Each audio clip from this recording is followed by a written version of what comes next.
ఇప్పుడు మీరు a girl of this generation going through lot of shifts and turns in career, so you must have seen lot of life. ఎక్కువ జీవితాన్ని తక్కువ వయసులో చూశారు, different parcels, different segments కదా. ఇందులో ఇప్పుడు మనం నివి క్యారెక్టర్ తీసుకుంటే ఆ kind of situation girls are facing in the society everywhere.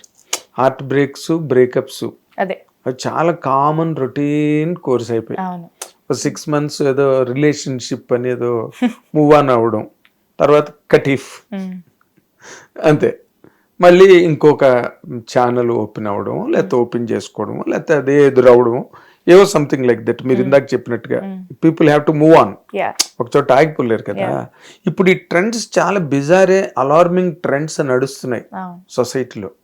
మీరు ఒక woman of this generation, being in the active society, being a witness to lot of developments, lot of repercussions, మీరు ఈ ట్రెండ్స్ గురించి ఏం చెప్తారండి?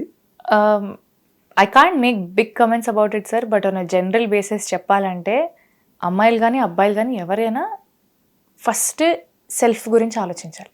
మనం ఏంటి, మనం ఎక్కడి నుంచి వచ్చాం, మనం ఏది చేయొచ్చు, ఏది చేయకూడదు అని ఒక సెల్ఫ్ అవేర్నెస్ అనేది చాలా ఇంపార్టెంట్.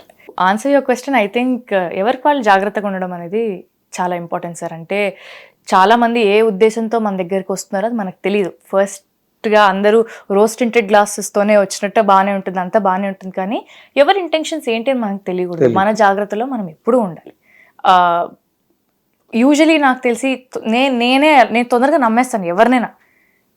నేను కొంచెం తొందరగా, అంటే నేనేం లైక్ మనుషుల్ని నమ్మాలి కదా సార్. లైక్ ఏదైనా పని చేస్తున్నప్పుడు కానీ ఏదన్నా కానీ నమ్మకం ఉండాలి కదా. నమ్మకం లేకుండా నేను ఇప్పుడు సినిమా కావచ్చు, ఎవరైనా కావచ్చు, ఒక నమ్మకం అనేది ఇంపార్టెంట్. ఒక నమ్మిన తర్వాత మనం చేసే పని, దానికి ఉండే వాల్యూ కానీ, దానికి ఉండే ఇంటెన్సిటీ కానీ వేరు అనేది నేను బిలీవ్ చేసే అమ్మాయిని. అది చాలా ఇంపార్టెంట్. అంటే ఇప్పుడు నేను ఈ సినిమా చేస్తున్నాను, మా డైరెక్టర్ ఉన్నారు, ఆయన నేను ఎప్పుడు కలవాలా, ఫస్ట్ టైం కలుస్తున్నాను, కానీ నమ్మాలి, ఆయన నమ్మాలి. చాలా జెన్యున్గా అనిపించారు ఆయన నమ్మితే నా పని, ఆ నమ్మకం తర్వాత వేరేలా ఉంటుంది. లేదు ఇంకా డౌట్ పడుతూ ఎవరైనా చేస్తారా లేదా అని నేను అలా ఉంటే నా వరకే హాఫ్ అండ్ హాఫ్గా ఉంటుంది కదా. సో ఆయన మీద నాకు ఆ జెన్యున్ ఇంప్రెషన్ వచ్చింది, and is a brilliant director. నేను నమ్మాను, చేశాను. మన రియల్ లైఫ్లో కూడా మనకంటూ మన ఎక్స్పీరియన్సెస్ చూసుకుంటూ మనం ఎవరిని నమ్మచ్చు, ఎవరిని నమ్మకూడదని చాలా జాగ్రత్తగా ఉండాలి. It's very important to have that awareness. అంతే, అవేర్నెస్, ఆ మెచ్యూరిటీ. అమ్మాయిలు కానీ అబ్బాయిలు కానీ, అంటే times are changing so much sir. అంటే అది నేను I can't even make a comment on it. అంటే ఎప్పుడు ఎవరి మనోభావాలు దెబ్బతింటాయో, ఏం చెప్తే ఏమైపోతారో అన్నట్టుంది, కానీ but it's just that you have to be aware. అంటే నేను అంటుంది, ఇప్పుడు మీరు అన్నది కరెక్ట్, ఎవరి మనోభావాలు ఎలా దెబ్బతింటాయో అంటే అసలు మనోభావాలు కూడా దెబ్బతినేటట్టు కూడా ఎవరు లేరు. అది ఏమో మరి, మనోభావాలు దెబ్బతినే అంత సున్నితమైన యాంగిల్లో లేరు. ఉన్నారు సార్. అంటే ఫేర్ షేర్ ఆఫ్ పీపుల్ ఉంటారు కదా. అంటే ఏదన్నా కూడా కొంతమంది ఫీల్ అయిపోతారు, కొంతమంది తెలియదు, ఎవరి ఎక్స్పీరియన్సెస్ ఫీల్ అయినా అవ్వకపోయినా. మీరు ఇందాక చెప్పినట్టుగా course of events are the same.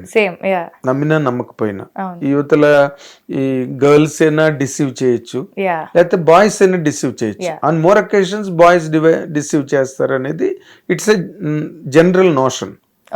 General notion, మా బాయ్స్ డిసీవ్ చేసేస్తారని.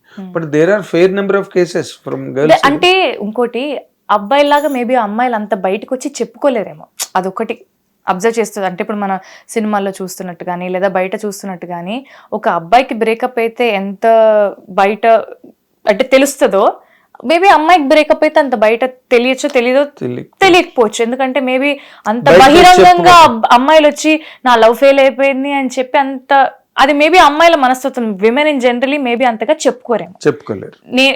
నా ఫ్రెండ్స్ చూసాను చాలా మందిని, అంతగా చెప్పుకోరు, లోపలే బాధపడిపోతూ ఎమోషన్స్ అన్ని పైలప్ చేసుకుంటారు, కానీ బయటకు వచ్చి పెద్దగా చెప్పుకోలేరు. బట్ అబ్బాయిలకు ఒక ప్రాసెస్ ఉంటుంది, అమ్మాయిలకు ఒక ప్రాసెస్ ఉంటుంది. అంతే, maybe we are made like that, మన నేచరే అలాగేమో. అంతే. సో అమ్మాయిలు ఎక్కువగా రాలేకపోవచ్చు, బయటకు వచ్చి ఇలా జరిగిందని చెప్పుకోకపోవచ్చు. బట్ వాళ్ళు చెప్పాను కదా స్టార్టింగ్ లోనే, ఎవరిది విరిగినా మనసే, ఎవరికైనా ప్రేమే, ఎవరిదైనా బాధే, కానీ అది చూపించే విధానం, ఫీల్ అయ్యే విధానం. అబ్బాయిలు అయితే చక్కగా బాటిల్ పట్టుకుని వెళ్ళిపోతారు, ఉండొచ్చు. అదే మేబీ. సో నివి మేబీ అబ్బాయిలా బిహేవ్ చేసింది అనుకోవచ్చు. నివికి వేరే అప్రోచ్ ఉంది, ఇంకొక అమ్మాయికి ఇంకో అప్రోచ్ ఉంటుంది, ఇంకో అమ్మాయి సరే అయిపోయింది ఏంటి ఓకే నెక్స్ట్ మూవ్ అని అయిపోతే కొంతమంది దులిపేసుకొని వెళ్ళిపోతారు, కొంతమంది అలానే ఉండిపోతారు. So different perspective sir, people are different, ప్రతి ఒక్కరి కథ వేరే, ప్రతి ఒక్కరి కథ వేరే, ప్రతి ఒక్కరి జీవితం వేరే, మనిషి చరిత్ర అంతే మరి. కరెక్ట్. సో